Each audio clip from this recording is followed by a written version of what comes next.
اعوذ باللہ من الشیطان الرجیم، بسم اللہ الرحمن الرحیم۔ السلام علیکم دوستو، میں خیریت سے ہوں اور امید کرتا ہوں کہ آپ لوگ بھی خیریت سے ہوں گے۔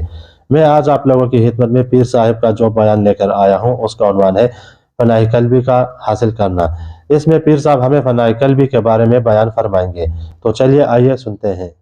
على عباده الذين اصطفى أما بعد أعوذ بالله من الشيطان الرجيم بسم الله الرحمن الرحيم أفمن كان ميتا فأحييناه وجعلنا له نور يمشي به في الناس سبحان ربك رب العزة عما يصفون سلام على المرسلين الحمد لله رب العالمين اللهم صل على سيدنا محمد وعلى آل سيدنا محمد وبارك وسلم اللهم صل على سيدنا محمد وعلى آل سيدنا محمد وبارك وسلم اللهم صل على سيدنا محمد وعلى آل سيدنا محمد وبارك وسلم افمن کان میتن، اور وہ شخص جو مردہ تھا، فاحییناہ، ہم نے اسے زندہ کیا، وجعلنا لہ نور، اور ہم نے اسے ایک روشنی عطا کی، یمشی بہ فی النار، کہ جس روشنی کے ساتھ وہ انسانوں کے درمیان چلتا ہے۔ غافل آدمی مردے کے مانند ہوتا ہے، ذاکر آدمی زندہ کے معنی ہوتا ہے۔ ذکر کی کثرت کی وجہ سے غفلت انسان کی زندگی میں بدل جاتی ہے، لہذا یہ نور نسبت ایسی نعمت ہے کہ جو بندے کو روحانی طور پر زندہ کر دیتی ہے۔ اس نور کے ملنے کی مختلف لوگوں پر مختلف علامات ظاہر ہوتی ہیں۔ کسی نور کو ہمارے مشائخ کی زبان میں فیض بھی کہہ دیتے ہیں کہ جی مجھے بہت فیض ملا، برکت ملی، نور ملا، رحمت ملی، یہ سارے الفاظ اس ایک ہی نعمت کے لیے استعمال ہوتے ہیں۔ فیض ملنا سے مراد یہ کہ مجھے نورانیت ملی، کہ جب کوئی آدمی بیعت ہوتا ہے اور ذکر شروع کرتا ہے تو ذکر کرنے سے اس کو فیض ملتا ہے، اس کو نور ملتا ہے۔ اس کی ایک علامت تو یہ ہے کہ انسان کے دل کو تسلی مل جاتی ہے، سکون مل جاتا ہے۔ جب بھی وہ نور ملے گا تو انسان کو سرور ملے گا، جب بھی ظلمت ملے گی انسان کو پریشانی ملے گی۔ تو ظلمت کی وجہ سے بے چینی ملتی ہے اور نور ملنے سے انسان کو سرور ملتا ہے۔ اس لیے مسجد میں آ کے بندہ ہلکا پھلکا محسوس کرتا ہے، نماز پڑھنے کے بعد ہلکا پھلکا محسوس کرتا ہے۔ اسی طرح ذکر اور مراقبہ کرنے کے بعد بھی انسان کی طبیعت میں ایک نشاط محسوس ہوتا ہے۔ تو طبیعت میں ہلکا پھلکا پن محسوس ہونا، نشاط محسوس ہونا، یہ اسی فیض کی علامت ہے۔ طبیعت میں ایک انجانی سی خوشی محسوس ہوتی ہے کہ آدمی اس کو الفاظ میں ایکسپریس بھی نہیں کر سکتا۔ حالانکہ غم ہوتے ہیں، پریشانی ہوتی ہیں۔ اس دنیا میں کون ہے جس کے پاس پریشانیاں نہیں ہیں؟ دری دنیا کسے بے غم نہ باشد، اگر باشد بنی آدم نہ باشد۔ اس دنیا میں کوئی بھی بے غم نہیں، اگر کوئی ہے تو پھر وہ بنی آدم نہیں۔ اس لیے یہ دنیا یہ تو مسائلستان ہے، قدم قدم تو مسائل مختلف عمر میں مختلف ہوتے ہیں۔ تو بے چینیوں پریشانیوں کے باوجود دل کو تسلی سے مل جانا، یہ اس فیض ملنے کی دلیل ہوتی ہے۔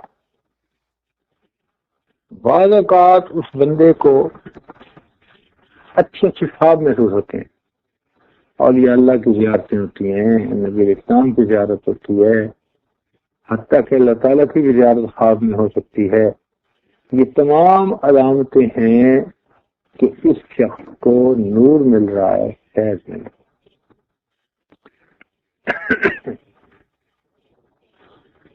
اور اگر انسان غفلت کی زندگی گزارے تو پھر خواب بھی ڈراؤ نہیں آتے ہیں۔ وہ دیکھتا ہے کہ میرے پیچھے بھینسیں بھاگ رہی ہیں، کبھی دیکھتا ہے کہ میرے پیچھے ایک گھوڑا بھاگا ہوا آ رہا ہے، ایک گدھا بھاگا ہوا آ رہا ہے، ایک سانپ بھاگا ہوا آ رہا ہے، سانپ مجھے کاٹ رہا ہے۔ تو اوٹ پٹانگ خواب ہوں گے، تو سوچ ایسی ہوگی۔ تو کبھی کبھی اس فیض ملنے کی صورت یہ ہوتی ہے کہ انسان کو مبشرات محسوس ہوتی ہے۔ کبھی علامت یہ ہوتی ہے کہ انسان کے دل میں اللہ تعالیٰ کی محبت جوش مارتی ہے، جذبہ مارتی ہے، اور انسان کو اللہ تعالیٰ سے ایسی محبت ہو جاتی ہے کہ جیسے محبت کی گرمی بندہ خود محسوس کر رہا ہو۔ کبھی کبھی ایسا ہوتا ہے کہ جو ذکر کرنے والا آدمی ہے اس کو مراقبے کے اندر بیٹھے ہوئے ایک نیند کی سی کیفیت محسوس ہوتی ہے۔ یہ حقیقت میں نیند نہیں ہوتی، یہ اونگ ہوتی ہے۔ اس کو عربی میں نعاس کہتے ہیں، اونگ کا طاری ہونا، اس کو عربی میں نعاس کہتے ہیں۔ اللہ تعالیٰ فرماتے ہیں اذ یغشیکم النعاس امنۃ منہ۔ تو بدر والی رات اللہ تعالیٰ نے نبی علیہ السلام پر اور صحابہ کرام پر سکینہ نازل فرمائی تھی، اس کا نتیجہ نعاس کی شکل میں نکلا۔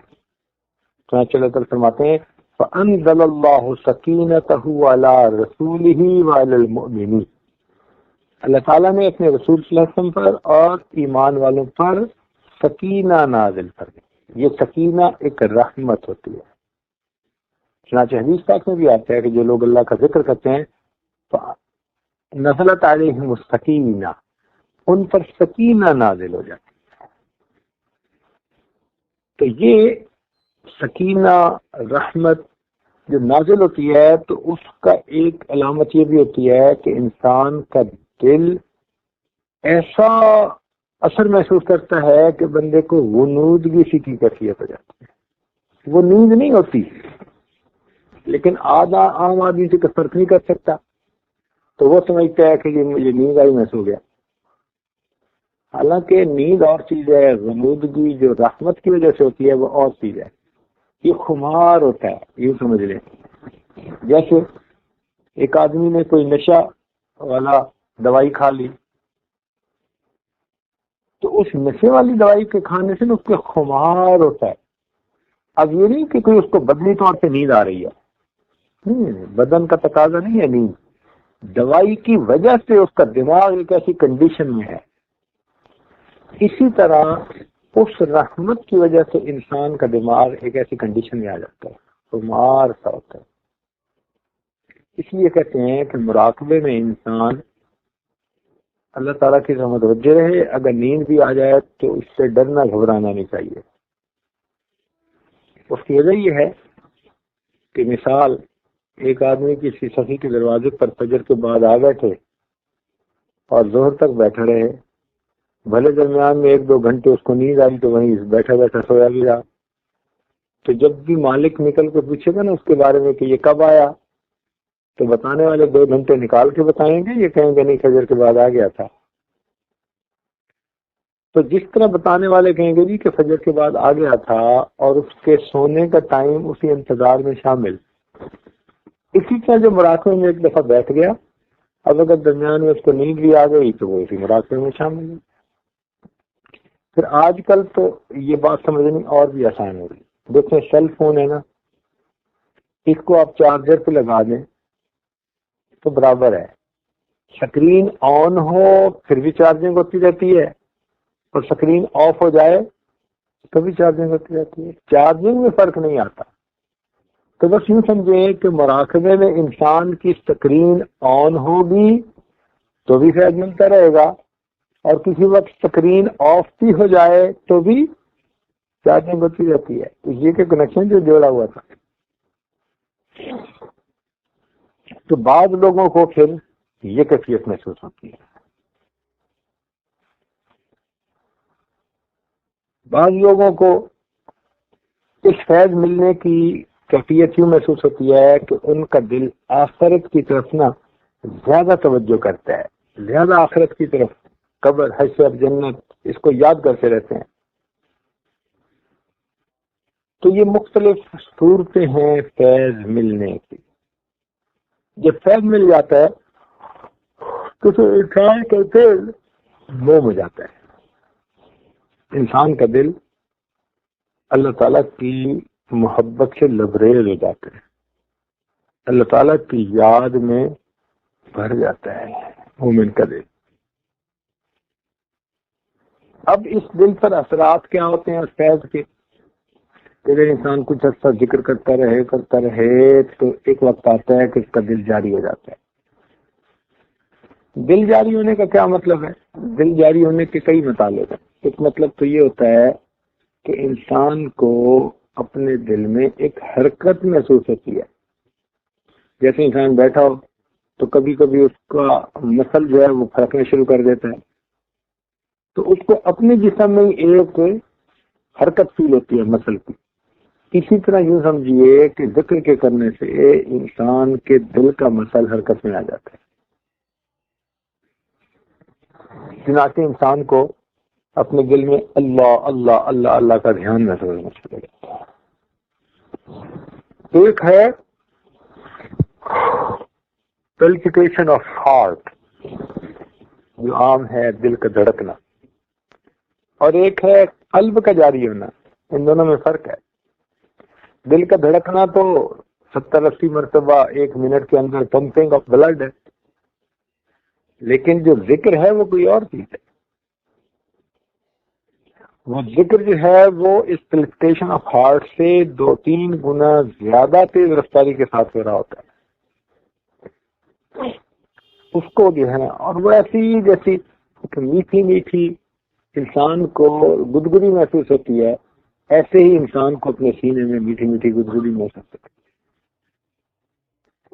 اس کو تحرک کہتے ہیں، یعنی دل کا جاری ہو جانا. پھر تھوڑے عرصے کے بعد یہی تحرک جو ہے یہ تذکر میں تبدیل ہو جاتا ہے. یعنی آدمی کو یہ محسوس ہوتا ہے کہ جیسے میرے قلب سے اللہ اللہ اللہ یوں ہو رہا ہے.